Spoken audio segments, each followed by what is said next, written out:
Lo que yo quería aquí es un poco que nos dieran su punto de vista a estas dos empresas. ¿Vale? Tengo a mi izquierda a Agustín Delgado Martín, director de Innovación y Sostenibilidad de Iberdrola y miembro de Alpha Kappa Nui, como ha dicho Manolo.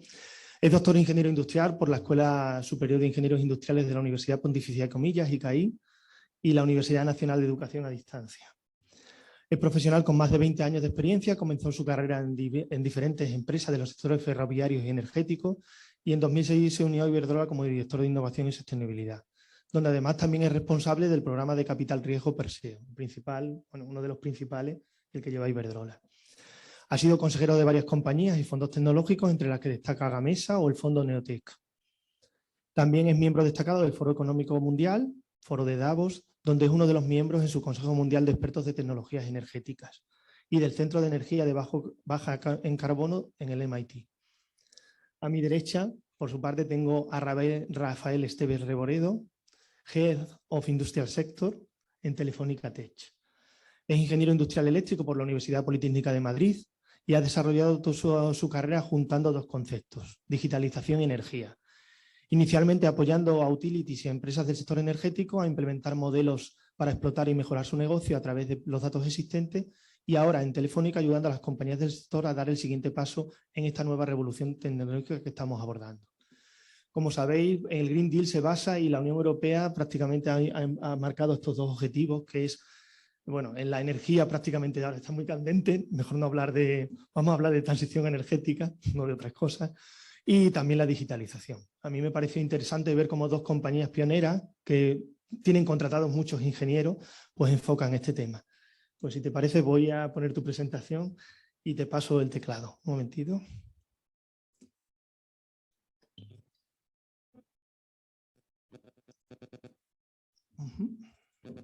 Bueno, pues muchas gracias, Enrique, por invitarme a hablar en este IECubo Day. Y bueno, vamos a hablar de transición energética, pero yo creo que también parte de lo que está pasando en los mercados energéticos pues tiene que ver con algo de transición energética, por lo tanto, abierto a cualquier tema que se quiera hablar sin ningún problema.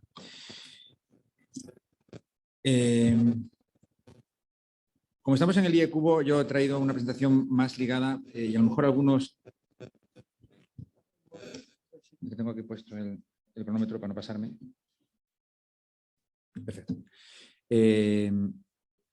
Una presentación más ligada a la tecnología y a la importancia que yo creo que la tecnología va a jugar en esta transición energética, ¿no? Muchas veces cuando nos ponemos a pensar en cómo va a ser el futuro energético o el futuro de cualquier cosa, yo recuerdo, Manuel, que mi tesis doctoral tuvo que ver con escenarios energéticos de la fotovoltaica en el año 2020, no voy a decir qué es lo que predijimos en aquel momento, pues a veces se tienden a hacer predicciones con los datos actuales o con los datos pasados y no se tienen en cuenta las tendencias de lo que puede pasar a futuro, ¿no? Y eso en un sector tan conservador como la energía, porque así lo ha sido, pues ha sucedido con mucha frecuencia. Estas son las predicciones, los colores son las predicciones de la Agencia Internacional de Energía sobre la implantación de la fotovoltaica en el mundo. Lo negro es lo que es la realidad. Entonces yo llegaba el 2007 y decían que a partir de entonces la fotovoltaica iba a crecer de forma lineal. O llegaba el 2015, la fotovoltaica había crecido de forma exponencial y seguían diciendo que iba a crecer de forma lineal o menos. Y así, digamos, hasta hace bien poco. Todos sabemos, y yo creo que en el mundo digital, la ley de Moore, hemos visto la importancia de los crecimientos exponenciales y desde luego eso ha llegado a muchos más sectores y yo creo que a la energía también. Y pues como decía, nosotros hemos intentado en Iberdrola anticipar cuáles son esas tendencias, crear escenarios sobre esas tendencias y a partir de ahí intentar prever cómo va a ser ese mundo energético. Esto es especialmente relevante en el mundo energético porque las instalaciones, muchas de las instalaciones que hacemos tienen periodos de amortización de 40, 50, 60 años. ¿De acuerdo? Por lo tanto, son activos que van a permanecer durante mucho tiempo y que tenemos que tener cuidado de cómo se invierte en ello, ¿no? Para hacer este outlook tecnológico, pues nosotros nos apoyamos mucho en empresas de investigación en terceros, Bloomberg, Wood Mackenzie, la Agencia Internacional de Energía, como decía antes, IHS Markit, IRENA, DNV. En acceso a conocimiento puntero que podemos encontrar en universidades, como el MIT, como NREL, como Strathclyde, comillas. En décadas de liderazgo en negocios energéticos, toda nuestra experiencia aplicada a esto es muy poderoso porque tenemos un contacto muy directo con los suppliers, perdón, con los proveedores y con lo que están desarrollando en sus laboratorios. A nosotros nos cuesta a veces convencer a alguna universidad, ¿no? Estoy hablando de hace algunos años, a una universidad de que los costes de los equipos eólicos o fotovoltaicos eran los que nosotros recibíamos en nuestras ofertas y no los que ellos decían que habían leído en algún papel, ¿no? Entonces nosotros decíamos, pero si es que ya teníamos ofertas a estos precios tan bajos, ¿no? Y nos costaba que introdujeran en sus modelos los costes reales de nuestra experiencia de negocio. Y como decía, los proveedores, yo creo que el contar con una capacidad de compra tan grande como la que tenemos y un contacto tan cercano con proveedores nos da acceso no solamente a los costes actuales, sino también a lo que están investigando los laboratorios y a cómo eso puede acabar siendo, digamos, una innovación que se aplique a la tecnología y que acabe bajando los costes, ¿no? Y bajando por la curva de experiencia. Pues el resultado, si me permitís, voy a volver un momento aquí atrás. Vamos a hablar de dos temas que son importantes. Para mí, a la izquierda, y de lo que se habla mucho, es de la reducción de los costes de la energía eléctrica, descarbonización de la electricidad. Yo aquí no voy a hablar de electricidad, pero yo aquí no voy a hablar de electricidad, yo aquí voy a hablar de energía. ¿Y por qué quiero decir que aquí voy a hablar de energía? Porque nosotros pensamos, ya sé que trabajo en una compañía eléctrica, por lo tanto, ponedlo por favor todo lo que diga en ese contexto, pero nosotros pensamos que la energía eléctrica es el gran vector energético del futuro. Y todo lo que no se pueda electrificar se hará de otra manera, pero no al revés. Por lo tanto, vamos a vivir, y yo creo que eso va a ser así, una tendencia a la electrificación. Por tanto, es muy importante descarbonizar la electricidad. Tenemos la energía solar, la energía eólica, la energía hidráulica. Y desde luego en el 2010 y en 2020 fue una época de consolidación de la competitividad de las renovables y a partir de 2020 estamos asistiendo a un despliegue masivo. Hoy en día sabéis que tenemos dificultades de suministro de muchas de paneles fotovoltaicos y de energía eólica, pero tiene que ver con la capacidad de las fábricas y también con una demanda que es explosiva. Y la parte de la derecha es una parte que yo creo que es muy importante y que si tuviera que lanzar, digamos, un SOS o un reto a la comunidad científica o a los ingenieros a nivel internacional, diría que es una parte en la cual tenemos que trabajar un montón, que es la electrificación de la demanda. Es el uso de esa electricidad barata, competitiva, con seguridad de suministro para electrificar la demanda. Y ahí tenemos el vehículo eléctrico, el calor, los productos y servicios para la industria, etc. Y ahí pensamos que va a haber una consolidación en esta década de esa competitividad de las tecnologías de electrificación y que a partir de 2030 va a haber un despliegue masivo. Y eso es un poco la tesis que me gustaría un poco pues, demostrar en esta presentación. Y empezando con las tecnologías de generación, pues pensamos que la fotovoltaica va a bajar todavía un 40%, sus costes en esta década, habrá 2.400 gigavatios de fotovoltaica y unos 4.800 teravatios hora en 2030, que es aproximadamente un 16% del consumo eléctrico total. Aproximadamente. Estos son todo cifras, siempre lo ponemos todo en contexto de que lo vamos matizando cada año. Esto significa que la energía solar fotovoltaica es la energía eléctrica más barata hoy en muchas partes del mundo y en 2030 en casi todo el mundo. No quitamos Norte de Europa, Norteamérica, pero casi todo el mundo, fotovoltaica. Entonces luego tenemos la energía eólica terrestre, que ha bajado bastante de precio, pero que pensamos que todavía va a bajar un 30% adicional.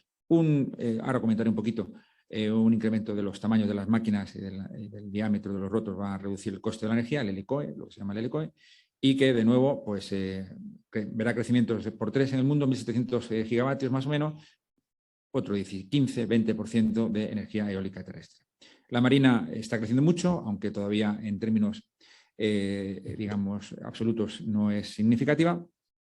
Y la hidroeléctrica, según el emplazamiento, los bomberos, etcétera, también va a crecer. En total, es muy probable que el 50%, la mitad de la electricidad del mundo en 2030 tenga un origen renovable. ¿De acuerdo?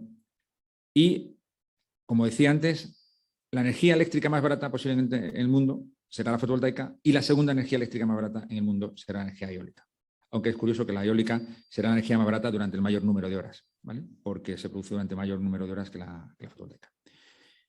Por lo tanto, la primera tesis es descarbonización del sector eléctrico. Creo que podemos estar, digamos, tranquilos de que existe la tecnología, existe la capacidad inversora, existe el recurso para que esto se dé en esta década y a partir de entonces, pues más adelante y en todo el mundo. No solamente en unos determinados países, sino en todo el mundo.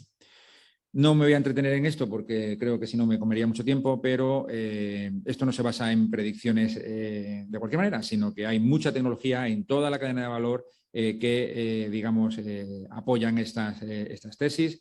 Pues, paneles bifaciales, células N-type, células más grandes, mejora la fabricación de rendimientos, células tándem, yo creo que eso va a tener mucho impacto en el futuro, obleas ultrafinas. Al final, habrá un incremento de eficiencia de los módulos, reducción también del BOP, del Balance of Plant, reducción del uso de materiales empleados, reducción de los costes e incremento de rendimiento de la línea de producción. Por lo tanto, yo creo que el futuro de la fotovoltaica es brillante, ¿no? Otra cuestión es cómo, digamos, nos beneficiamos de ese futuro, ¿no? Si solamente queremos ser productores de fotovoltaica, de energía solar fotovoltaica, o también tenemos más participación en la cadena de valor. En España tenemos bastante participación en la cadena de valor, estructuras, inversores, equipamiento eléctrico, etcétera, pero está claro que los módulos todavía no. En eólica una historia parecida, mayores turbinas, estamos en 2020 ya hay turbinas de 5 megavatios, pensamos que los puede haber de 7 megavatios, aunque hay todo el rango de turbinas porque en función del emplazamiento habrá muchos rangos, palas y torres segmentadas, torres híbridas, plataformas modulares, etcétera. Y sobre todo un mayor factor de capacidad, una mayor área de barrido, una reducción de peso con los nuevos materiales y luego la digitalización que va a mejorar mucho digamos, el comportamiento mecánico de estas máquinas. Por lo tanto, bueno, pues como decía, pues la energía eólica también tiene un futuro bastante brillante desde mi punto de vista. La eólica offshore, no me voy a entretener mucho, pero bueno, solamente por curiosidad, y han salido noticias hace poco. Estos son retos de ingeniería muy importantes para compañías grandes como nosotros y estamos anunciando inversiones de miles de millones de euros cada mes. Bueno, en Reino Unido, en Polonia, hemos comprado en Taiwán empresas, estamos desarrollando en Japón, en Australia, por supuesto en Estados Unidos. Un parque de estos de 800 megavatios es una inversión mayor que la que hizo Iberdrola en tiempos en centrales nucleares. ¿Vale? O sea, el reto es mayor y bueno, yo creo que va a tener mucho sentido, además porque hay mucho recurso eólico offshore en zonas con poca insolación, por lo tanto hay una gran complementariedad ahí. Me gustaría detenerme un poquito en las baterías, porque las baterías son un link que nos permite de alguna forma, digamos, ligar esa producción de electricidad al uso de la electricidad, tanto en la movilidad, que creo que es importante, como para el almacenamiento, ¿no? Creo que las baterías para almacenamiento de energía eléctrica en 4 horas, cuando se ha puesto el sol, van a jugar un papel, no quiero decir, bueno, ya veremos que, no quiero decir importantísimo, pero sí que creo que van a coger relevancia y, por supuesto, las baterías para la movilidad van a ser súper importantes. En cuanto a materiales, pues reducción de materiales críticos como el cobalto, ahí se ve la tecnología NMC 811, pues que ya tiene solamente pues, tiene un 90% de níquel, ¿no? Y el cobalto casi desaparece. Los ánodos de silicio que reducen el tamaño, electrolito sólido, que al mejorar la seguridad permite densidades mucho mayores, eso lo vamos a ver muy pronto, y otras innovaciones que están en los suministradores. Solamente decir, ¿no? En 20 años ha pasado de 400 publicaciones anuales, hablabais antes de publicaciones, en el 2018 a 10.000, y esto no para de crecer. Esto solamente da una idea de que la tecnología de almacenamiento químico está, no sé si decir en su infancia o en su adolescencia, pero que le falta mucho recorrido y que las mejoras de nuevo, vuelvo a repetir, son exponenciales. Son exponenciales y a medida que vamos incrementando la teoría de la curva de experiencia, ¿no? Van poniendo una curva de experiencia bastante pronunciada. Por tanto, esta es mi tesis. La electricidad se va a descarbonizar y se va a descarbonizar porque las tecnologías renovables que tenemos permiten una descarbonización de la electricidad que es más barata, que nos asegura el suministro, con igual calidad de suministro, con mayor seguridad de suministro, porque las energías renovables, gracias a Dios, están plenamente distribuidas, no como combustibles fósiles, y, por supuesto, mucho más respetuosas con el medio ambiente, aunque siempre hay que hacer las cosas bien y con cuidado. Entonces, el siguiente parte de la ecuación es la electrificación de la demanda. Y aquí yo creo que también pues, podemos ser optimistas y hay buena noticia, aunque, por supuesto, hay que trabajar, ¿no? Lo primero es la movilidad eléctrica, los costes totales de lo que se llama el TCO, el Total Cost of Ownership, de un coche de gasolina contra un coche eléctrico, pues se están acercando, se están reduciendo. Nosotros pensamos que entre el 23 y el 25, dependiendo del país, dependiendo del coche que te compres, etcétera, se producirá que será más barato tener un coche eléctrico que un coche de combustión interna. ¿Vale? Será más barato tenerlo, como cuando antes nos comprábamos el diésel, aunque era más caro, porque durante la vida del diésel, del vehículo, sí íbamos a ahorrar. Aquí pensamos lo mismo, pero es que pensamos que en el 2025-2027, de nuevo, según país, va a ser más barato comprar un coche eléctrico que comprar un coche de combustión interna. A partir de entonces, la adopción será exponencial. Los modelos disponibles son ya más de 400 o más de 500 hoy en día. Cuando empezamos en el 2015 había 70 modelos, muy pocos. Ahora casi todas las marcas ofrecen vehículos eléctricos. La autonomía, aquí pone 400 kilómetros hoy, esto perdonadme, pero no lo he actualizado, pero ya son 500 kilómetros y hay coches que ofrecen 600, 700. Quiero decir, la autonomía, lo que era ese range anxiety, la ansiedad de rango, pues también está desapareciendo. La recarga rápida, los puntos de recarga de 22 kilovatios, bueno, pues se están quedando, no quiero decir obsoletos, porque dependerá del sitio ahora, pero de luego se va a poder cargar 400 kilómetros de autonomía en 15 minutos. Por lo tanto, parece lógico que cada 400 kilómetros de conducción parar 15 minutos a repostar, parece que tiene toda la lógica. Si es que es necesario parar a repostar, porque muchas veces se va a ir desde la casa de uno al sitio donde se llegue sin tener que repostar y vuelves a cargar durante la noche el vehículo eléctrico. Ahí veremos mucho modelo de negocio, mucho cambio distinto, ¿no? El cambio. Y luego, por supuesto, las políticas medioambientales que, de luego, con las zonas estas de cero baja emisiones que se van a implementar, etcétera, pues también impulsan mucho, ¿no? En España la flota de vehículos a lo mejor a 2030 llegará a 5 millones. Aquí incluyo los híbridos enchufables. Con los híbridos enchufables ya están llegando están en 50, 60 kilómetros de autonomía, llegarán a 100, 120, 150. Y en el mundo 135 millones de vehículos. ¿Por qué decía consolidación? Decía consolidación porque aunque haya 135 millones de vehículos eléctricos en el mundo, el número total de vehículos en el mundo va a crecer más que eso. Por lo tanto, va a haber más vehículos de combustión interna en 2030 que los que hay ahora. Pero vuelvo a repetir, es que no es cuestión de cuánto hay en 2030 o no hay en 2030, sino es cuestión de que la tendencia en 2030 va a ser a que casi nadie se va a comprar ya un vehículo de combustión interna. Eso es lo que están viendo muchas veces los fondos de inversión. Una parte importante de la transición verde parece mentira, pero está siendo, no sé si decir, liderada o impulsada por el capital, que, digamos, sabéis que el capital le gusta, que está apostando por tecnologías que ven que son de futuro y que se está retirando de tecnologías que son de futuro. Bueno, ya sabéis que soy de Iberdrola, lo vuelvo a repetir, pero Iberdrola vale más que, o ha valido más, ahora mismo no sé, que British Petroleum en bolsa.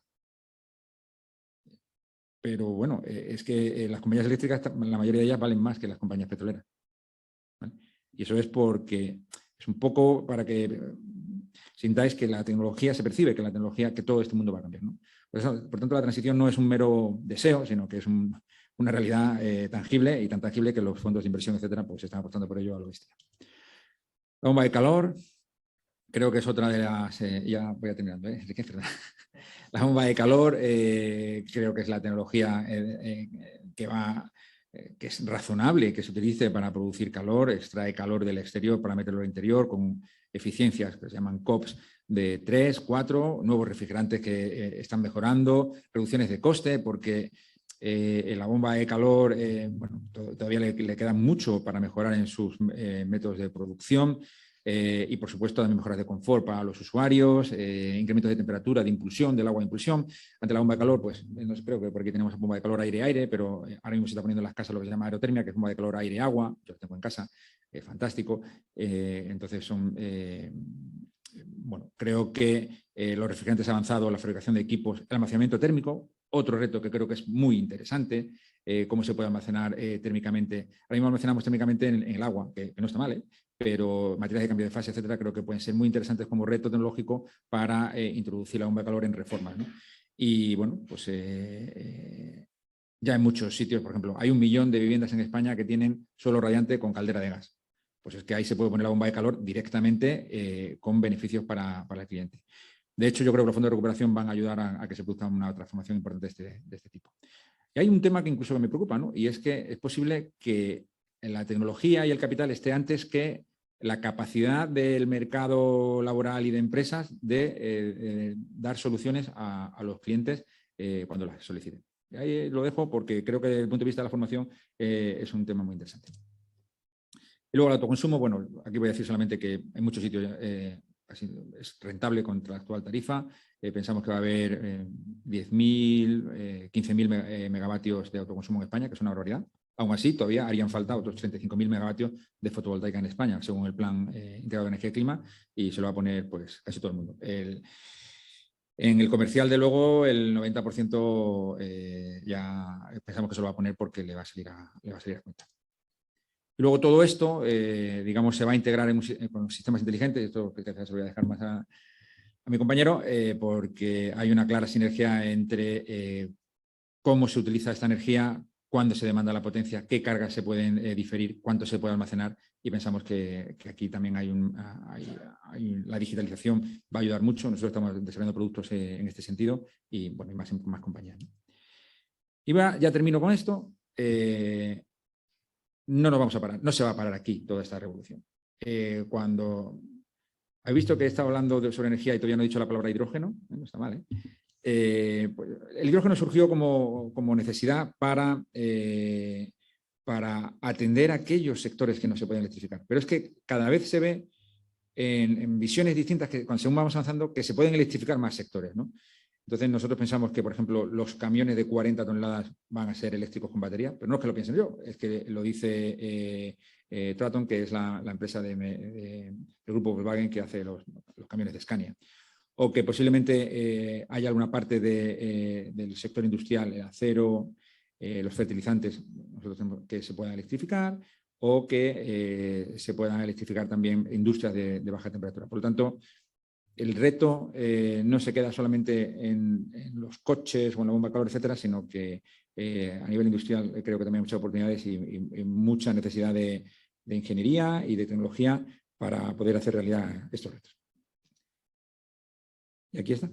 Yo creo que veremos aviones, pero esto de prensa, estos son recortes de prensa, veremos aviones eléctricos de bajo recorrido, veremos barcos eléctricos, ya se han comprado 10 ferries para Lisboa, pero esto vamos a ver cada vez más, los camiones, los autobuses y quizá veamos acero fabricado con electricidad, parecido a procesos similares, parecido a cómo se hace el aluminio, ¿no? Hay empresas en Estados Unidos que ya lo están proponiendo. Y esto es todo. Muchas gracias.